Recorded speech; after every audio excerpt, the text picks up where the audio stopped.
దేవుడు నిన్ను విడిపించునుగాక. ఇంకా ఆ శ్రమలు అనే మాటకి ఇంకా పర్యాయ పదాలు ఏంటంటే విరక్తి కలిగిన పరిస్థితులు.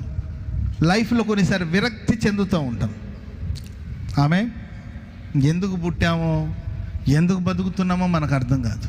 లైఫ్ అంతా రొటీన్గా ఉదయాన్నే లేవంగానే మొహం కడుక్కున్నాం, రోజు అదే మొహం కడుక్కున్నాం, రోజు ఆ ఇడ్లీ కానీ ఆ ఉప్మా కానీ, రోజు ఆ ఇడ్లీ కానీ ఆ ఉప్మా కానీ ఏంటండి.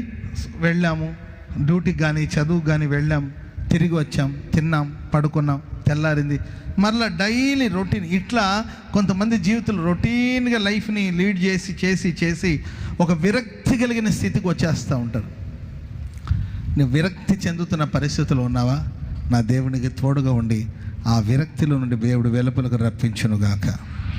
హల్లెలూయా చెప్పండి గట్టిగా, హల్లెలూయా. లైఫ్లో మనం ఆనందించడానికి దేవుడు ఎన్నెన్నో అవకాశాలు ఇచ్చుంటాడు. మనం దాన్ని గ్రహించి ప్రతి క్షణము ప్రభునందు మనం ఆనందించాలి. హల్లెలూయా హల్లెలూయా. ఓ సీతాకోక చిలుక లోపలికి వచ్చిందనుకోండి,